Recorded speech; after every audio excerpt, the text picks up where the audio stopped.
Iran is warning Israel this weekend against aiding U.S. missions in the Straits of Hormuz, saying that Tehran would view the action as a, quote, clear threat and reserving the right to take action. This comes following reports that Israel was going to assist the U.S.-led coalition to protect shipping there in the Strait with intelligence. And with that, we bring in former Deputy Assistant Secretary of State in the Obama administration, currently Washington Strategy Group President Joel Rubin. Good to see you, Joel. Thanks. Thanks, Liz. Always nice to know where the Iranians stand. Well, they certainly stand against Israel, and there's no doubt about that. And if Israel is going to support American intelligence gathering on we know they do. They just said the quiet part out loud. Well, yeah, and that's always been sort of behind the scenes. Right. So now Israel is getting overt with it, but Israel has the right to do that, and we, the United States, have the right and the responsibility to get the most accurate information that we can about security in the Gulf. Right, and conceivably, we also have a real national security interest in keeping the Strait open. We do, and frankly, right now, our policy is driving us in the opposite direction. We're seeing a lot more incidents at sea than we have in the past several years, and it's a dangerous moment. And this is why Congress recently as well did pass a bill that required authorization for military force by the U.S. It had 28 Republicans in the House supporting it, and it called on the president to seek military authorization if he's going to go towards war. This after the Iranians shot down the drone. At some point, though, Iran, say what you want about their nuclear facilities, but they're still the largest state sponsor of terrorism. They still have the blood of thousands of Americans on their hands.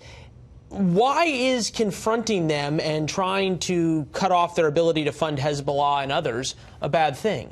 There's nothing wrong with trying to confront them, but you have to do it in a smart way. And right now, we're self-isolating. Our policy may be punishing them economically. We've got a maximum pressure campaign, but we're not achieving anything at the table. And Iran has the ability to restart its nuclear program, and it puts us in this position of, well, what's next? Does it mean military strikes? Yeah, that's where the last we're headed. time, you think about the last time the Iranians really got a punch in the nose from the United States was President Reagan in the 1980s. We didn't hear from a while after that, number one. And number two, we did it alone. Well, the 1980s and trafficking ships in the Gulf, that's one thing. But the policy right now seems to be angling towards a regime change policy in Tehran. We are not looking at a policy where we're trying to get a diplomatic deal with Iran. We're looking at one to have that change. You want to talk about the Obama administration was kings of regime change in the Middle East. Mubarak, Gaddafi, Saleh.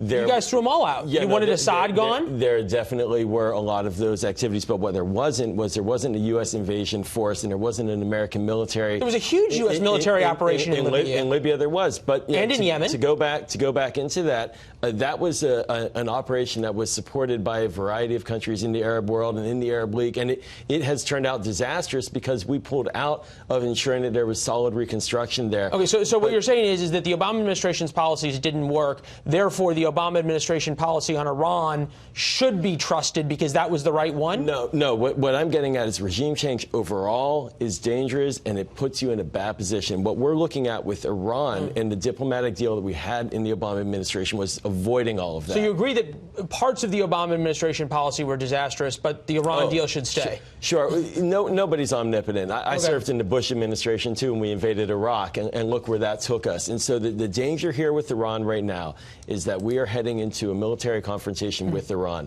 and that is a no-win solution for the United States. At least so far, the president's held up on that. But he's being driven in a direction that could be dangerous. All right, Joel. Appreciate it. Thanks, Lee. Thanks.